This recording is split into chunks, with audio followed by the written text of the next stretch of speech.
Buenos días, El Salvador. Qué placer nuevamente volvernos a reencontrar como todas las mañanas para disfrutar al punto con Sergio Méndez, Canal 30 Tele 1. Esta mañana, señores, le presentamos a todos ustedes el resumen de lo bueno, lo bonito, lo malo y lo feo, de lo que se dijo y de lo que se pudo haber dicho en la entrevista de lunes a viernes de 6:30 a 8 de la mañana. ¿Por dónde? Únicamente por Canal 30 Tele 1. Arrancamos, señores, porque el día lunes estuvimos conversando con el exalcalde de la ciudad de San Miguel y candidato por el partido Gana, el señor Will Salgado, que nos dijo con relación a una probable elección que se va a realizar el próximo año, el 28 de febrero, y particularmente allá en la zona oriental. Analizamos también los procesos internos, no solamente de Nuevas Ideas, Gana, Arena, el FMLN, todos, absolutamente todos, con relación a cómo se han desarrollado. También hablamos, por supuesto, sobre petición de plata, de fondos públicos para hacerle frente a diferentes compromisos del Ejecutivo. ¿Dónde está en números rojos financieramente hablando? ¿Qué nos dijo hoy por hoy nuevamente el candidato a la alcaldía por San Miguel? A continuación se lo presentamos.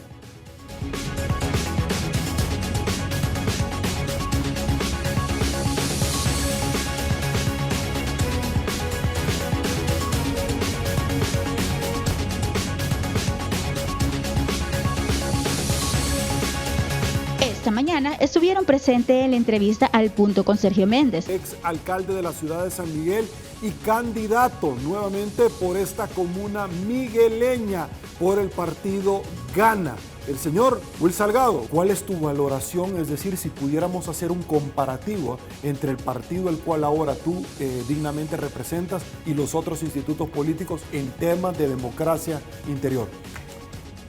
El problema es que no sé si hoy por la pandemia favoreció, le dio la bendición, llamémosle, a unos partidos que pudieron hacer ese sistema de votar en línea.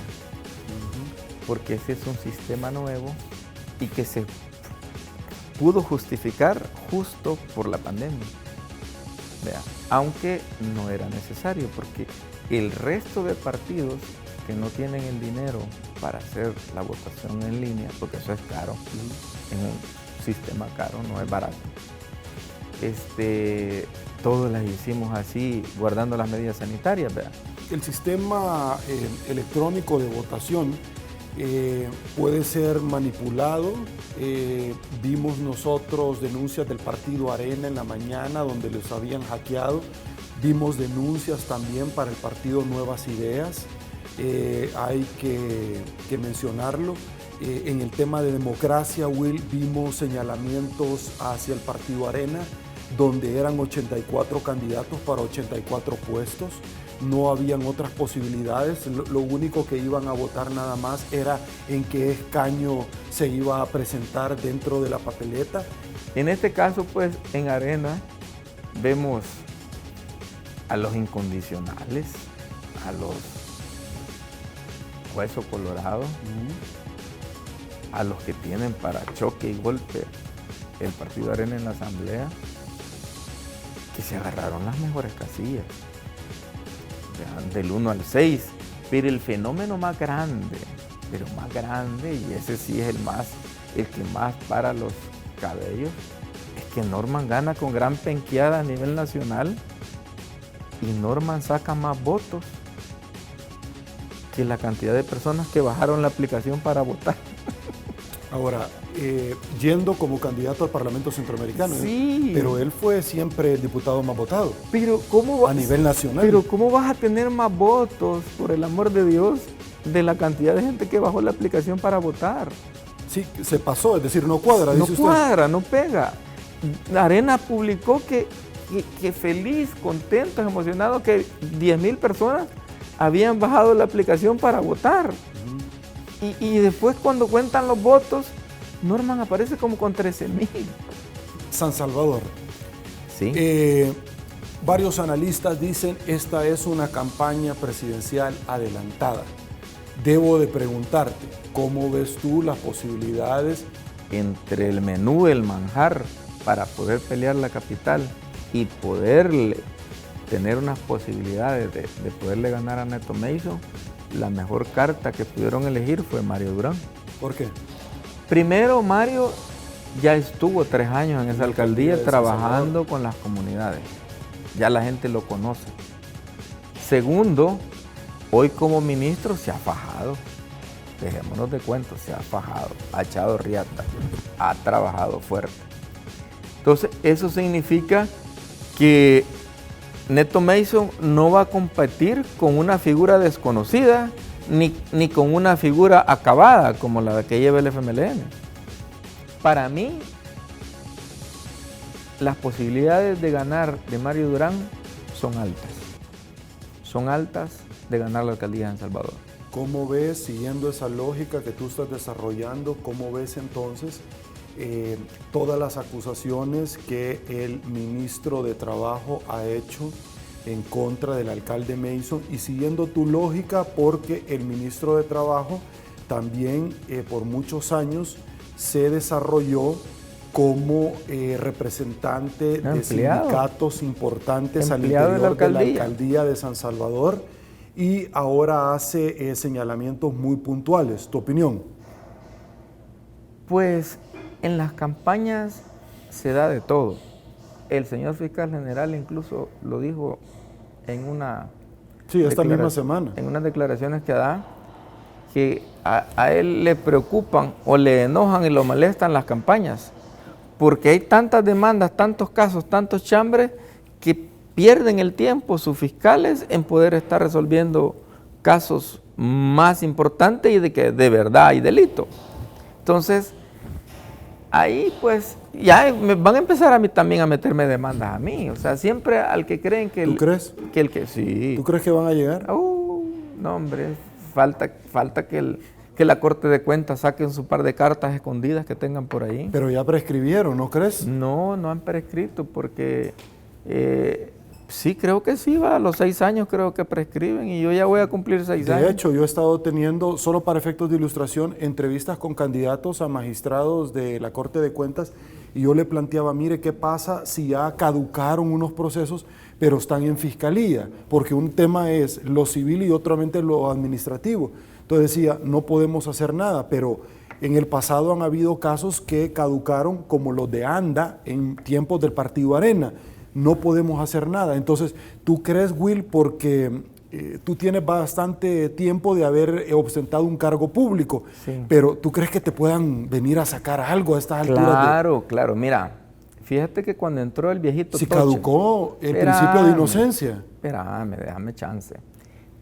Cuando entró el viejito Toches, de presidente de la Corte de Cuentas, ese viejito malacate. De los presidentes de la Corte de Cuentas que yo he conocido, el más malacate es el viejito Toche. El viejito era más malo que la carne cuche. El viejito es malilla, malacate. Pues él se inventó la figura, yo no sé qué tan legal sea, de que como me mandó unas auditorías a matar en el tiempo que él estuvo, pero como no encontró nada, y auditores especiales de aquí de San Salvador, no me ponía nadie de allá de Oriente, escogidos y elegidos por él de aquí de San Salvador. Esos tipos llegaban con una motosierra, cada quien en una mano, a cortar lo que se pusiera por enfrente. Cuando él vio que en los 6-8 meses de su mandato me mandó a revisar porque siempre la Corte de Cuentas te va dejando un año que no te revisa para revisártelos posteriormente, ¿no? No me encontró nada en ese año, pues vino y se inventó una genial idea de que como yo ya tenía finiquitos de las auditorías atrás, de anular o cancelarme los finiquitos para poderme auditar lo que ya estaba auditado y lo que ya estaba vencido. Y no se va más para atrás, pues. ¿Puede hacer eso, Will? Yo no sé. Si ya tenés un documento... Yo no sé porque nunca he sido presidente de la Corte de Cuentas, pero yo, a todas luces, y tú que sos abogado, yo creo que eso es ilegal. Pues si ya te juzgaron, no te pueden juzgar 2 veces, dicen, por la misma cosa.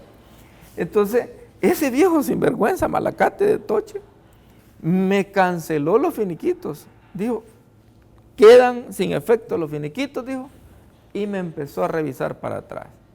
Y se va dando en los dientes que tampoco halló nada para atrás. Porque ese viejito sí me tiró a matar. ¿Qué motivó políticamente al presidente de la Corte de Cuentas a hacer eso? Es que ese presidente de la Corte de Cuentas lo puso Mauricio Funes. Listo. Él era 100% cubote Mauricio Funes. Pero como Mauricio Funes en esa época, en ese momento, la persona que más detestaba y más odiaba era Will Salgado. ¿Por qué? Porque en la campaña yo no le apoyé a él y apoyé a Rodrigo Ávila. Y te voy a contar esa pequeña historia. Yo recuerdo, tú lo llevaste a un consenso público en San Miguel. Sí, pero el problema es que como cuando él lo despidieron de Canal 12, el único que le dio un espacio para que pudiera comer en Oriente fui yo en TVO Canal 23, aunque me eché de enemigo a medio mundo por eso. Y de ahí estuvo comiendo él como año y medio, del que yo le regalaba el espacio en la entrevista. Y ahí ponía sus anuncios él y ahí cobraba y comía.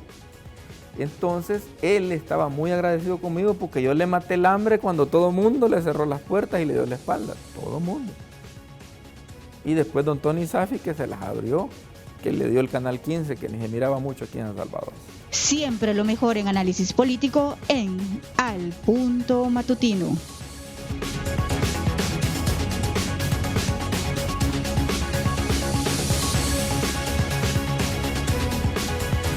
Bueno, señores, el día martes nos acompañó la diputada del partido FMLN y candidata nuevamente a diputado para los comicios electorales del próximo año, Cristina Cornejo. Con ella estuvimos analizando temas de coyuntura, de actualidad, pero particularmente la aprobación de 250 millones de dólares el pasado fin de semana al Ejecutivo por parte de la Asamblea Legislativa, que es parte de una ratificación de fondos donde el FMLN no lo acompañó por ser altamente cuestionado la inversión y la distribución y la falta de rendición de cuentas o transparencia, como nos dijo la legisladora. A continuación, le presentamos el siguiente resumen.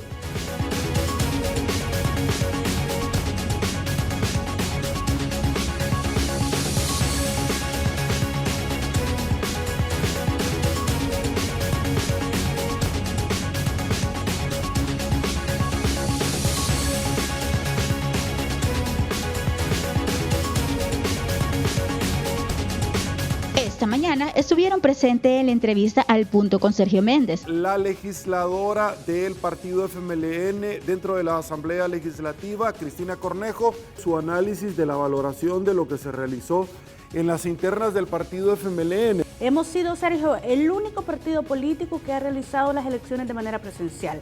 Obviamente cumplimos y garantizamos todas las medidas de seguridad para que los compañeros y compañeras que asistieran no pudieran tener el problema del contagio dentro de nuestros centros de votación.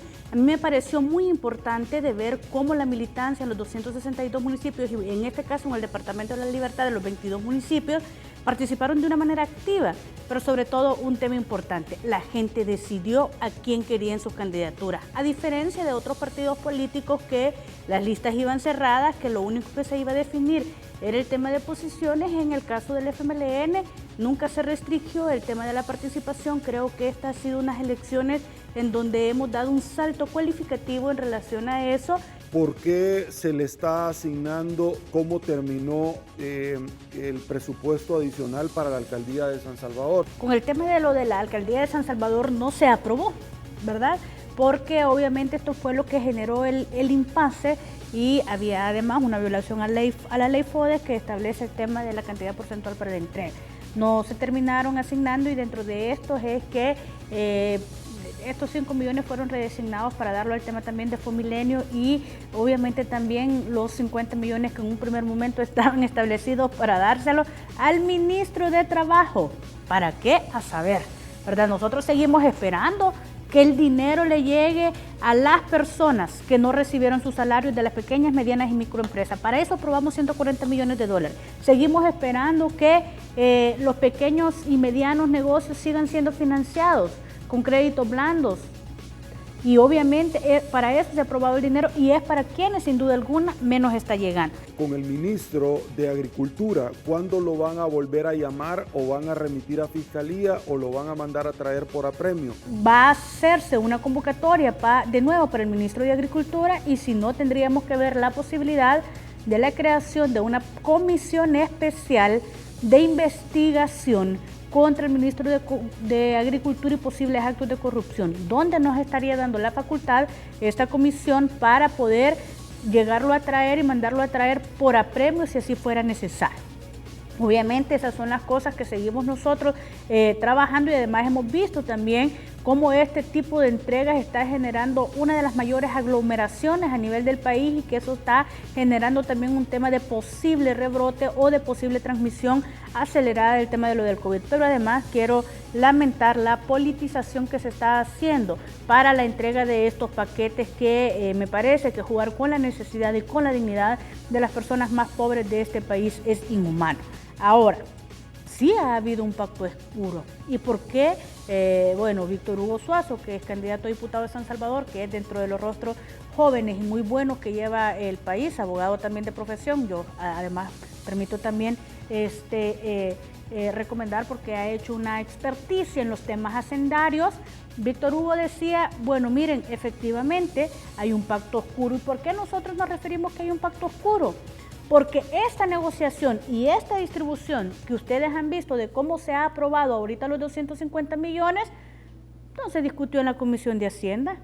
Y lo dijo Yancy Urbina, que en su momento fue presidenta de la comisión y que es integrante de la comisión. Esta distribución de estos 250 millones de dólares la trabajó el gobierno con arena, puertas cerradas. Y ustedes también pudieron ver cómo es que el ministro dijo que estaba esperando que Arena votara, que estaba esperando que Arena se decidiera, que estaba esperando que Arena dijera el sí final. Y entonces, ¿qué es lo que hicieron en la Comisión de Hacienda? Llegar a legitimar este pacto y este acuerdo. Ustedes vieron que un día anterior no hubieron votos, pero al siguiente día sí hubieron votos. Por eso nosotros estamos en contra de las negociaciones fuera de la Asamblea Legislativa. Por eso nosotros estamos en contra de las negociaciones sin información y sin que sean públicas, porque a uno le entra el tema de la curiosidad de saber por qué un día no están de acuerdo y por qué el otro día están de acuerdo con casi el 100% de lo mismo que nos presentaron en el día anterior. Sí ha habido pacto oscuro, no solo con esto, sino también ustedes recordarán con la aprobación de los $1,000 millones anteriores, que también estaban para el marco de la emergencia, pero que además cuando el gobierno nos dice vamos a garantizar el tema de la distribución de esta manera, es de lo que ya establecían los primeros $2,000 millones. Lamento este tipo de negociaciones que generan dudas a la población salvadoreña y por supuesto lamento porque en la Asamblea Legislativa, si todos tuviéramos una sola visión de atacar, de exigir informes y de estar dentro de la corrupción, tuviéramos datos positivos para poder combatir este tema. Y yo también quiero lamentar que mucha gente tenga que justificar que ahora sea este partido, este gobierno, el que tenga que robar. Yo sí creo que la corrupción es uno de los problemas más fuertes de este país y es por eso que no logramos salir de un país que no entra en desarrollo, ¿verdad? Y que obviamente estamos siendo uno de los países más pobres y que ahora recientemente el Instituto de Estudios Centroamericanos Fiscales, el ICEFI, pero además otros institutos han dicho, ya el ICEFI lo había dicho, pero ahora el Instituto Centroamericano de Estudios Fiscales lo había dicho que El Salvador pegará su caída más grande, su caída económica más grande después de la era democrática del país. Y ayer estaba leyendo yo otra investigación que obviamente también nos está diciendo que estamos ya en una caída económica y en una desaceleración tremenda. Estamos bajando ya casi 5 puntos en el tema de la economía y eso es grave para lo que viene. Ahora, quedó pendiente una pregunta que yo le hice a usted antes de presentarle el video y el amigo televidente me está comentando. Sergio, pregúntele a Cristina, usted le realizó la pregunta si en efecto se tuvo injerencia desde acá para que el Congreso en Caracas, en Venezuela, no se pronunciara y no condenara el acto de toma que hizo el presidente Nayib Bukele con el ejército dentro de la Asamblea Legislativa. ¿Qué tan cierto es eso? Porque se señaló en el video. Ok, bueno, mire. En el tema de lo de hay que reconocer que hay una asamblea constituyente, digámoslo de esta manera, ya en el tema de lo de la asamblea y el tema de lo del Congreso, que maneja el grupo opositor al presidente Maduro, ¿verdad? Y que obviamente está ligado con todos los intentos de golpe que han estado, y obviamente a este grupo es al que responde Lester Toledo. Y obviamente dentro del tema del Congreso ellos son los que tienen una mayoría producto del conflicto interno que tiene Venezuela, al cual voy a ser muy respetuoso y no me voy a referir, porque cada país tiene la manera de resolver sus problemas y serán los venezolanos y las venezolanas las que deciden, y así lo están haciendo. Pero obviamente dentro del tema del Congreso, y que tiene un control del grupo al cual apoya Lester Toledo, ¿verdad? Que por cierto, como muy bien se lo dijo la entrevistadora, en cada país que Lester está hay un problema, en cada país que Lester está hay un señalamiento, en cada país que está involucrado algo que no es correcto. Y efectivamente dentro de eso existió presión para que el Congreso de Venezuela no se pronunciara sobre esto. También ha existido presión de ciertas embajadas para que organismos internacionales no se pronuncien por lo que ha pasado el 9F, que es el tema del atentado más grande a la democracia de este país. No a mí como diputada, sino a la institucionalidad que tanto le costó a este país después de la firma de los acuerdos de paz. Y yo por eso he dicho y he insistido que vamos a trabajar, cueste lo que cueste, para que jamás El Salvador vuelva a repetir los momentos crueles de la década de la guerra civil que vivimos por 12 años. Vamos a trabajar porque la militarización no sea la orden del día. Vamos a trabajar porque el abuso de poder no sea lo que se ponga a disposición de los salvadoreños y las salvadoreñas. Y vamos a trabajar para tratar de evidenciar aquellos actos de corrupción que este gobierno está generando, apoyado por personajes oscuros fuera del país, dentro de los cuales hemos mencionado y que hacen su trabajo para garantizar que congresos y organismos internacionales no se pronuncien contra lo que está pasando en El Salvador, que ya es muy grave. De hecho, Naciones Unidas sí se ha pronunciado, otros organismos de mayor prestigio sí se han pronunciado, y esperaríamos que esto pueda seguir haciendo. ¿Por qué no pasó más después del 9F? La comunidad internacional apoyó muchísimo al país, así como lo hizo para garantizar el tema de la firma de los acuerdos de paz en el 92, a quien le estoy muy agradecida y le sigo pidiendo que esté atenta de lo que pueda seguir sucediendo en El Salvador. Siempre lo mejor en análisis político en Al Punto Matutino.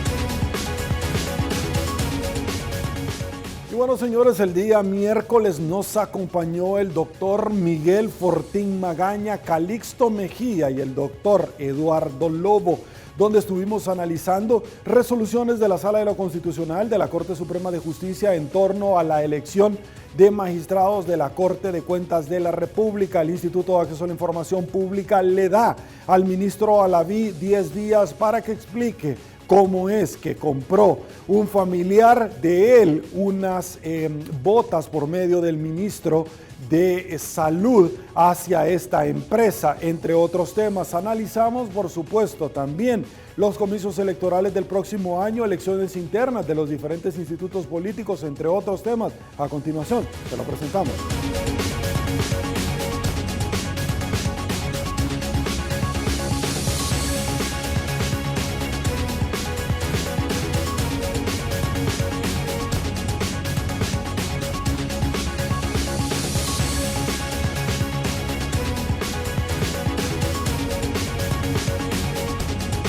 Esta mañana estuvieron presentes en la entrevista Al Punto con Sergio Méndez. Calixto Mejía, llamada telefónica, ratificación de $250 millones al interior de la Asamblea Legislativa el pasado domingo. ¿Cómo decirlo? Podría decir, da tristeza, digámoslo así. Esta decisión que la mayoría de diputados tomaron en relación a este financiamiento. Y digo que da tristeza porque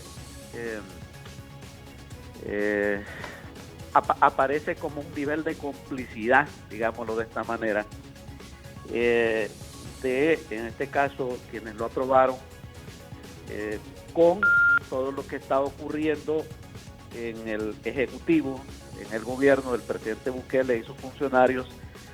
Y al final creo que también quien pierde es los salvadoreños y salvadoreñas, en el sentido de que siguen en el gobierno utilizando los recursos para sus intereses, sin una cosa fundamental y de ley que debería de ocurrir en una administración transparente, que es la rendición de cuentas. Edward Dubón, quien es miembro de MAS, pero también parte del Consejo de la Alcaldía, de la propuesta que está presentando el PCN, lo que en su momento iba a costar 250 millones. El Ejecutivo asegura que Hidroeléctrica El Chaparral le costará 700 millones. Es de aclararle a la población de que este proyecto de El Chaparral es como un sinónimo de corrupción. Cuando alguien habla del Chaparral, inmediatamente se le viene a la mente corrupción. Y es que este país es un mal endémico. La corrupción ha venido afectándonos desde hace muchos años atrás. Obviamente no se puede señalar con determinación, tú eres corrupto, tú has cometido corrupción, porque recordémonos también del principio de presunción de inocencia, no se puede señalar, pero todos sabemos y todo el pueblo está claro de que en este país hemos tenido ese problema, la corrupción, en el pasado y en el presente. Eso sí, habría que hacerse una investigación exhaustiva acerca de ese proyecto para determinar responsabilidades y quiénes son las personas que han metido mano. Doctor Miguel Fortín Magaña, en 11 años los gobiernos anteriores avanzaron 6.6% del proyecto por año, algo inconcebible. Nosotros en un año finalizaremos la estructura central en tiempo récord, aseguró el presidente de CEL. Listo. Realmente, pues aquí volvemos a lo mismo, es una ausencia de transparencia espantosa.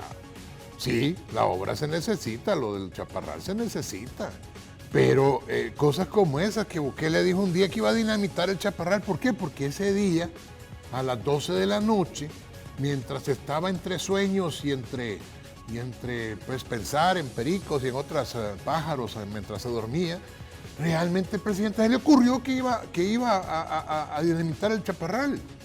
Al día siguiente al presidente se le puede ocurrir cualquier cosa. Al presidente se le puede ocurrir, por ejemplo, vamos a abrir la fase 2. ¿Por qué? Porque se me acaba de ocurrir. Y a las 2 horas, cuando esté en el baño, no, ya no quiero. Y entonces ya no se hace. O sea, es que la corrupción aquí no solo es en qué se gasta el dinero, que ya sería suficiente, pero aquí el problema es que la corrupción es que se hace lo que el todopoderoso, como dice el hijo de Walter Araujo, el todopoderoso niño rey, realmente se le ocurre y hace. Fíjense que, para muestra un botón, Guillermo Asbun es el presidente del Centro Internacional de Ferias y Convenciones. Es un youtuber. Guillermo Asbun no solo publica videos un poco raros, explicaciones de fenómenos paranormales, extraterrestres, meteoros, espías, etc. Ese es el presidente, no tengo nada contra él es el presidente del Centro de Ferias y Convenciones. La esposa la acaban de contratar para que trabaje en el registro. El suegro acaba de ser nombrado director del Hospital de Maternidad, ahora Nacional de la Mujer. La cuñada, con el esposo, tienen un contrato para alimentación en los centros de contención de COVID. Y así podemos seguir. Es que cuando estos tipos hablaban de que los gobiernos pasados habían hecho actos de corrupción, tenían razón, es cierto, pero estos son los peores de todos. Estos realmente no se tientan el hígado, como dicen en mi pueblo, para hacer cualquier cosa. Y cualquier cosa que hacen tiene que ver bastante con lo que les conviene. Divorciados del pueblo, saludos hasta Miami por si allá nos está oyendo el señor presidente, porque mientras el pueblo se desangra, se muere por la epidemia, se muere por los problemas, el hombre está ausente. Y cuando sale para asustar a todo el mundo. ¿Se acuerdan cuando dijo que en abril iba a haber 3 millones de contagiados por el COVID y que todo el mundo iba a estar muerto para junio? Obviamente se lo ha inventado porque todo se lo inventa. Y esto es lo que nos está pasando ahorita. El Chaparral, después alguien le habrá dicho que era obviamente necesario. Y cuando le dijo que era obviamente necesario, entonces hay que hacerlo. Pero ahora ya no vale lo que valía. Ahora vale 700 millones de dólares. ¿A cuenta de qué? De nada, porque nadie le pide nada. La Corte de Cuentas es imperativo que sea elegida entre las personas ideales, idóneas, no porque están cerca de un partido político, sino porque realmente van a ser los contralores del Estado. Y por eso el señor Gallegos, Gana y toda la camarilla de Bukele no quiere que haya una corte independiente. Y por eso van a venir saliendo, y ahí va a ser la última ocasión en donde este servidor le va a dar una oportunidad al Partido Arena.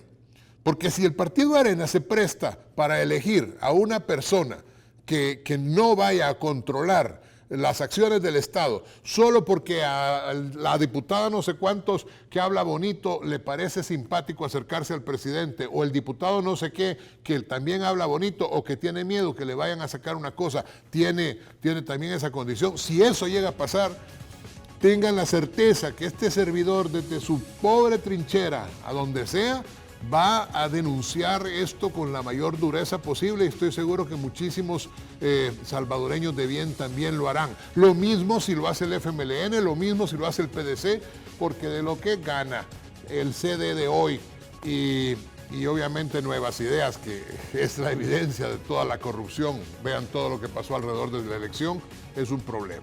Siempre lo mejor en análisis político en Al Punto Matutino.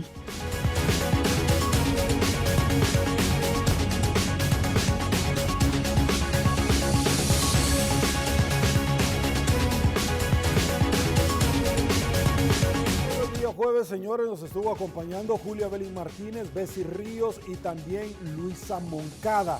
Con ellas estuvimos en su momento analizando diferentes temáticas. Una de ellas, por supuesto, la ratificación del préstamo de 250 millones de dólares que se llevó el pasado fin de semana domingo al interior de la Asamblea Legislativa.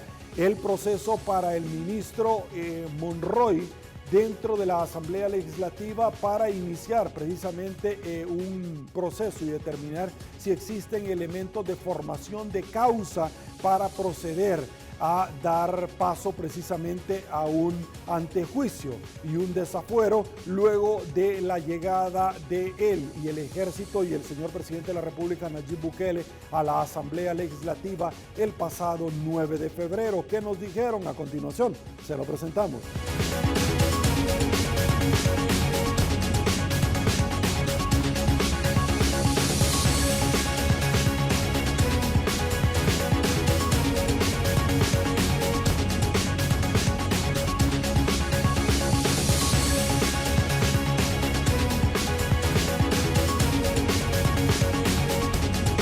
Esta mañana estuvieron presentes en la entrevista Al Punto con Sergio Méndez. Licenciada Julia Belín Martínez, muy buenos días. La licenciada Bessie Ríos, nuestra compañera Luisa Moncada. Un gusto, Luisa. Su análisis, voy con usted. Aprobación el pasado fin de semana, o ratificación, mejor dicho, de 250 millones de dólares.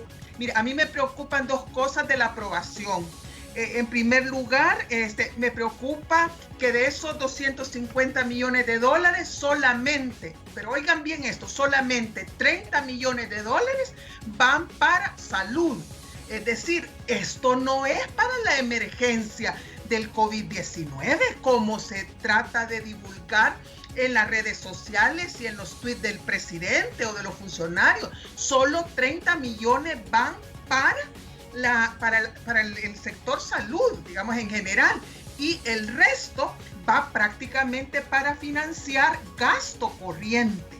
En segundo lugar, me preocupa que se da en el marco de una falta total de transparencia sobre el uso de los fondos que se han trasladado entre ministerios, entre partidas presupuestarias durante esta emergencia, y que incluso, en mi opinión, fue una de las causas que motivó la renuncia del ministro de Hacienda, el ministro Fuentes, ¿verdad? Ese desorden que hay, esa falta de transparencia. Yo no entiendo cómo no puedes entregar las cuentas en un ministerio donde tenés tu equipo de contabilidad, donde ahí llevas las cuentas, de que si llevas eso en orden, tenés que tener un software que solo es un clic, que solo va a ser un clic y te va a tirar el informe, el reporte de los gastos, las facturas. Ahora bien, de esos 250 millones, efectivamente solo 30 van para salud, pero hay una buena parte y una gran tajada que ahí sí no comparto con Julia Évole, hay una gran tajada que va para las alcaldías y ahí se beneficia el Frente.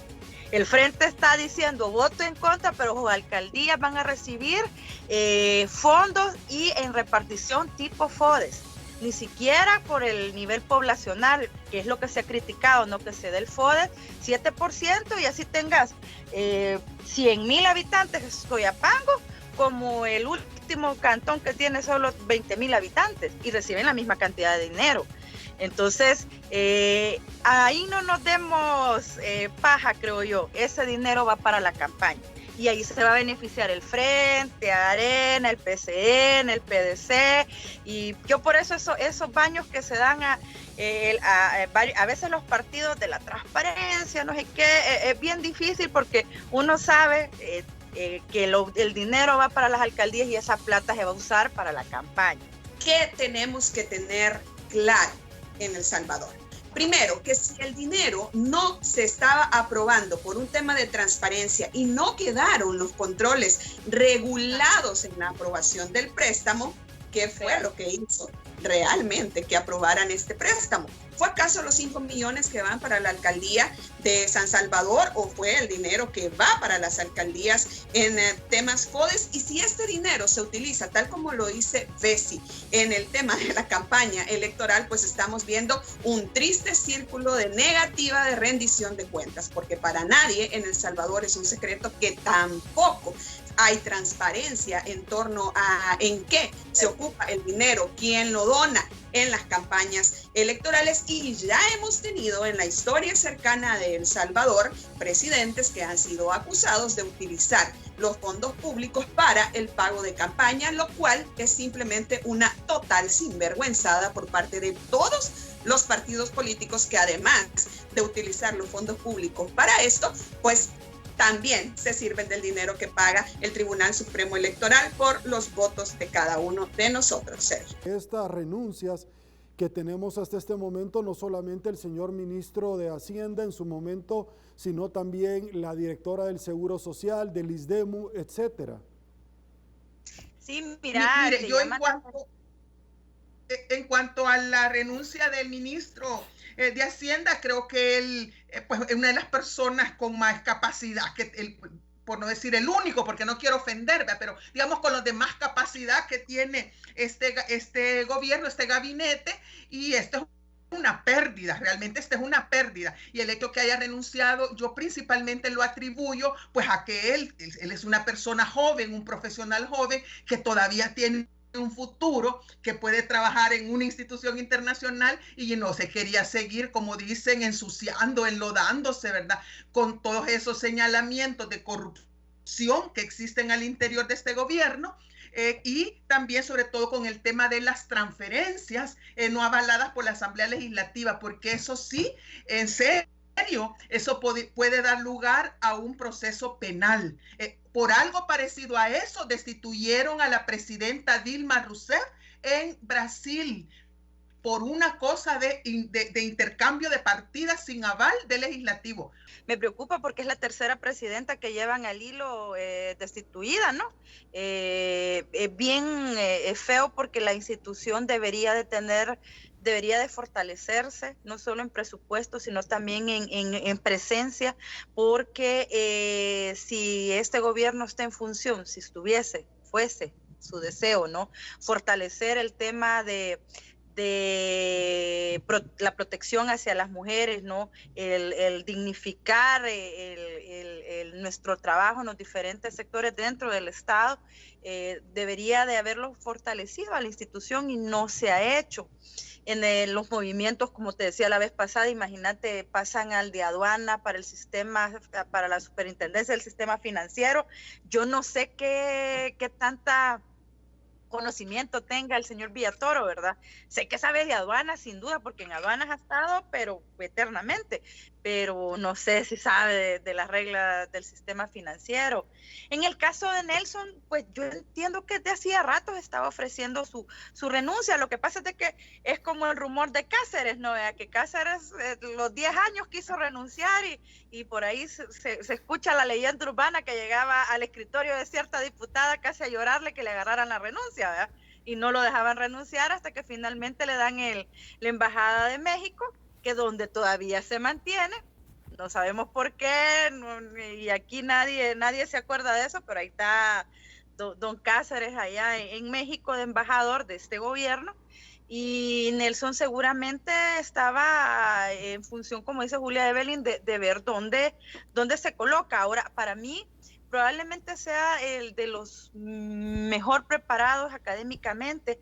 Gracias, Bessie, gracias, porque todo pareciera ser que Nelsito era San Nelson. Y bueno, también Nelsito se va con algunos señalamientos, amiguitos, es cierto. Digamos que como coincido con ustedes que se va a tiempo para que no termine de arruinar su carrera, pero eso no significa que no va a tener señalamientos, porque ya hizo aprobaciones, ya hizo transferencias de dinero y sería también injusto no recordarlo. Además, también tenemos que tomar en cuenta que quedó del gobierno anterior y este gobierno que entró con una ideología en teoría totalmente diferente continuó siéndole súper cómoda para mantener su puesto. Yo sí quiero creer que las renuncias de los funcionarios hasta este momento son renuncias por dignidad y que lo han hecho pensando en que definitivamente las cosas no estaban bien con este gobierno, porque era evidente, no nos engañemos, lo que estaba pasando con el ISDEMU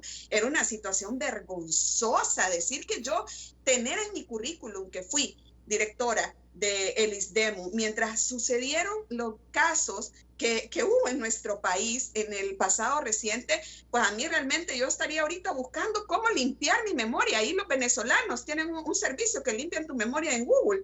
Pues algo así estaría buscando yo, porque después de que el presidente se llena la boca con casos como el del Faro, que hay que decir si hay delito que investigar, que se investigue, ahí nosotros en ningún momento estamos diciendo que no, si hay delito que se investigue, pero también seamos coherentes y con la misma indignación veamos absolutamente todos los casos en los que se atenta contra las mujeres, incluidos los del actual gobierno. Siempre lo mejor en análisis político en Al Punto Matutino.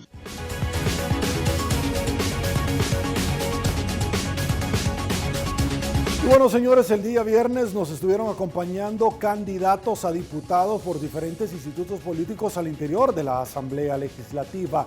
El destacado abogado Hernán Carrasco estuvo con nosotros, Zulema Ayala, también abogada de la República, y Carla Moncada, ambos Vamos, PDC y Arena. Con ellos estuvimos conversando en su momento sobre todos los temas de coyuntura, de actualidad, para conocer cuál era el criterio de lo que hoy por hoy se conoce en nuestro país, resoluciones de la Sala de lo Constitucional que no llegan luego de bastante tiempo, donde los varados están exigiendo justicia. También las personas que estuvieron en resguardo en los lugares de contención no llegan ni se admiten las demandas. Tampoco, luego que la Asamblea Legislativa superara el veto de dos instrumentos jurídicos para darle sostenibilidad financiera y, por supuesto, apertura económica a nuestro país, tampoco se pronuncian sobre este tema. Corte de Cuentas de la República no estuvo al margen del análisis sobre todo esto. Lo que nos dijeron, se lo presentamos a continuación.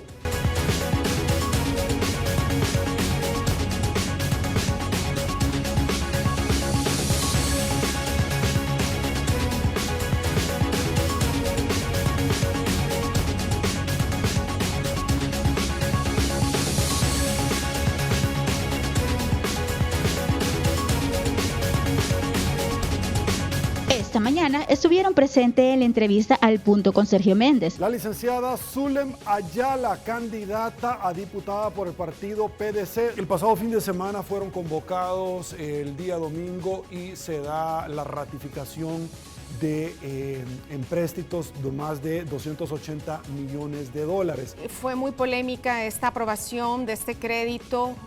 Todos estamos claros de que el país está enfrentando una crisis en muchas áreas, no solamente en salud.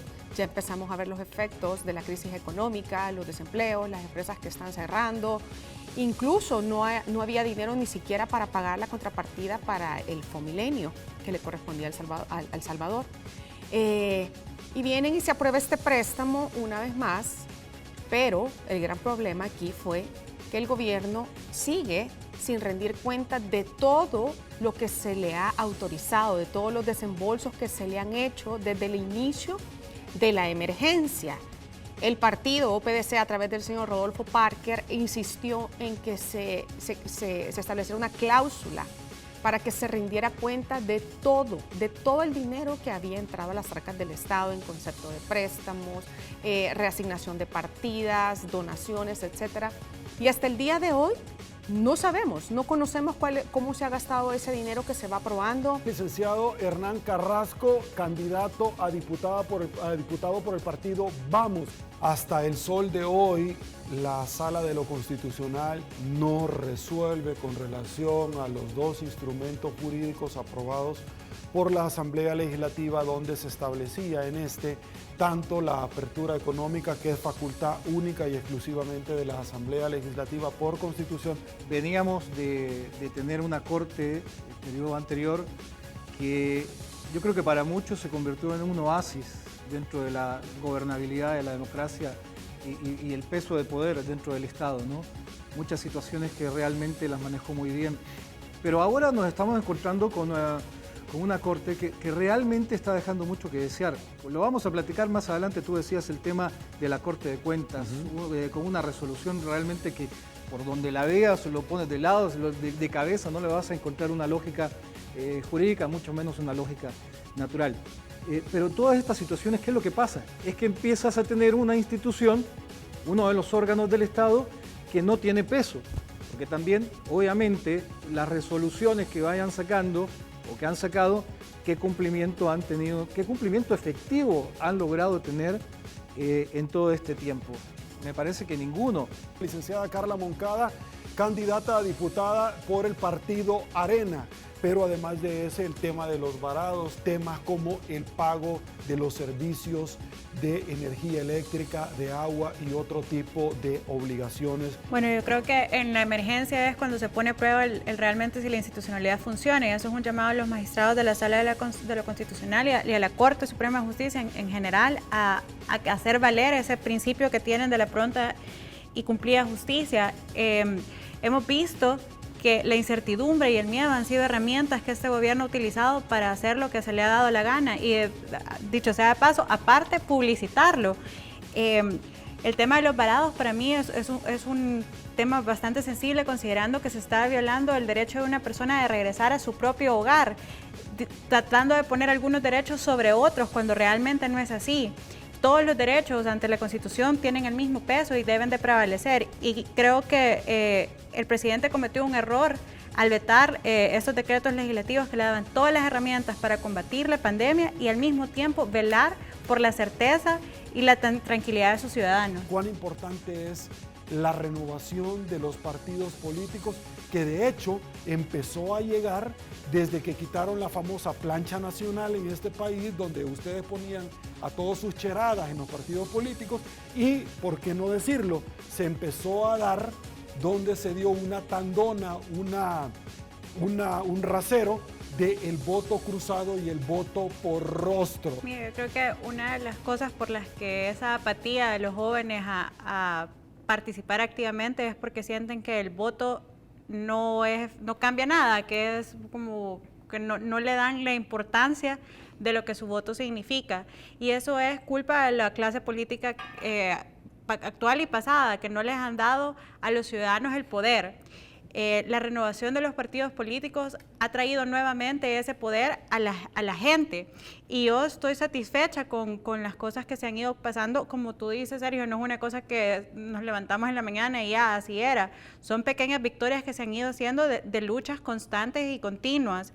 Esto es súper importante porque yo le digo, yo como directiva del sector juventud de mi partido, era una cosa que nos llamaba mucho la atención. Dice, nosotros somos apasionados al servicio, nosotros somos apasionados de la política. No entendíamos por qué la gente joven no tenía esa pasión de la misma forma que nosotros. Pero es porque es cultural, es porque ha sido la educación. A nosotros no nos educaron en ciudadanía como lo que tú haces con tus hijos, nos educaron en temas meramente académicos y la parte de ciudadanía se ha ido dejando atrás. Yo creo que como hemos ido observando este relevo generacional y de nuevos rostros en la política, son como pequeñas victorias y hay alguien que yo quise mucho que nos decía, esas pequeñas victorias y esos pequeños espacios nadie te los va a entregar, los tenés que pelear, los tenés que luchar y cuando lo tengas no lo tenés que soltar. Entonces esta renovación y esta apertura que hemos adquirido como ciudadanos ya es nuestra y está en nuestras manos pelearla y defenderla. Entonces es una invitación a que los ciudadanos y en especial a los jóvenes, que es nuestro momento de ser quienes nosotros vamos a hacer las cosas bien, quienes nosotros vamos a cambiar las cosas, seamos protagonistas de la historia y seamos nosotros quienes cambiemos la forma de hacer política. Ya vimos que los eslóganes bonitos, los spots publicitarios son preciosos y logran captivar a las personas, pero que no son efectivos. Entonces, a mí me llena de entusiasmo ver que no solo en mi partido, en el que, por ejemplo, el 65% de los candidatos a la Asamblea Legislativa son rostros nuevos y que la mitad de los candidatos son mujeres, porque por estatuto vamos en trenza, sino que también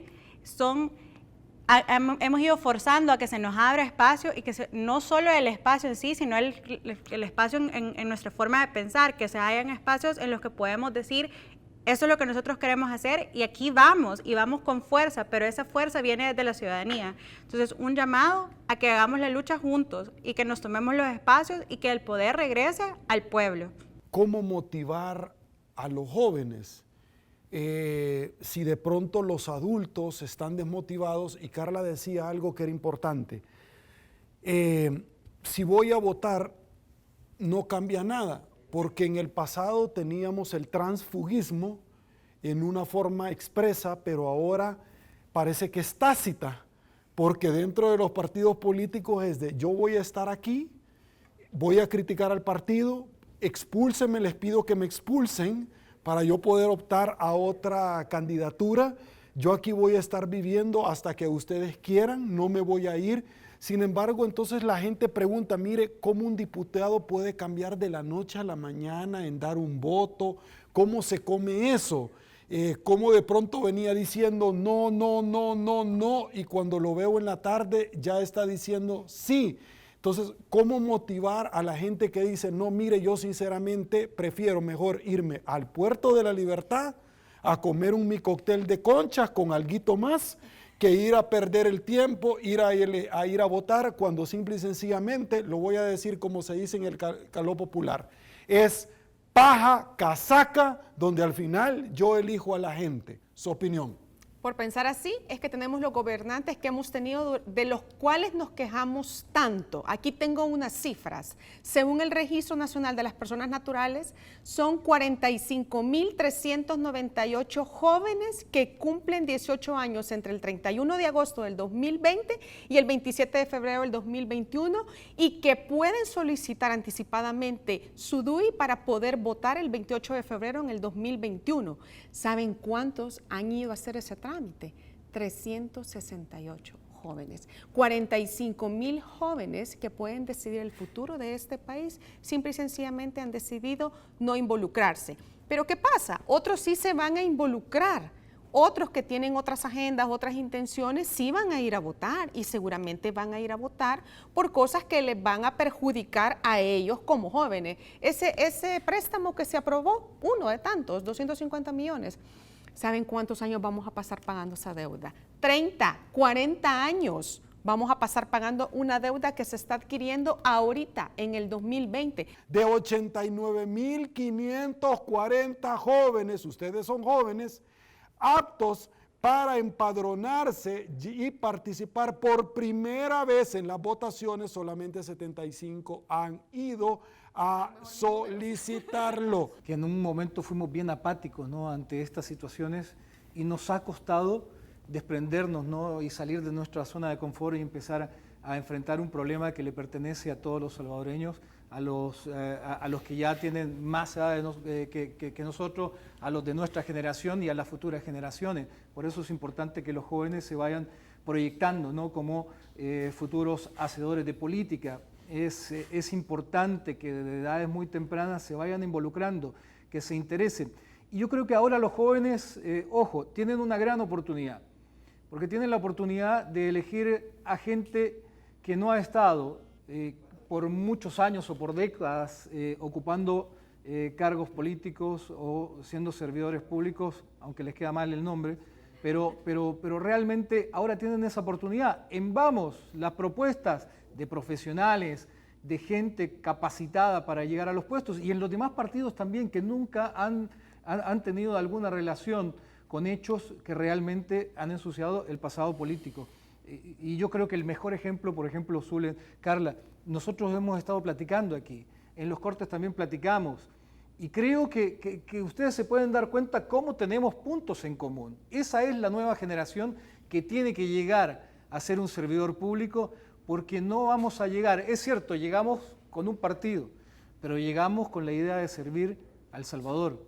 Llegamos con la obligación de servir a El Salvador, y por lo tanto las propuestas y todo lo que vayamos a desarrollar va a ser con la idea de cambiar, ¿no?, y de trabajar.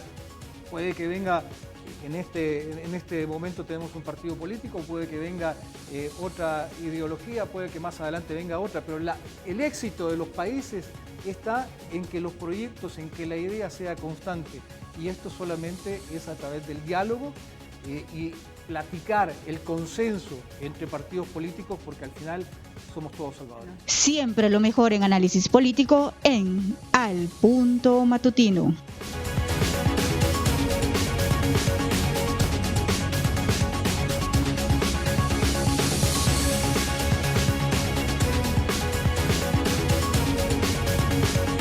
Bueno, señores, así llegamos al final de este recorrido, este viaje de lo bonito, lo malo y lo feo de lo que se dijo acá, donde se hace noticia en Al Punto con Sergio Méndez. Recuerde sintonizarnos todos los días, de lunes a viernes, 6:30 de la mañana, donde precisamente hablamos de todo, absolutamente de todo lo que usted desea conocer. Llegamos al final y por supuesto me quedo con Fundación Ayúdame a Vivir. ¿Quiere colaborar? A continuación le comento cómo.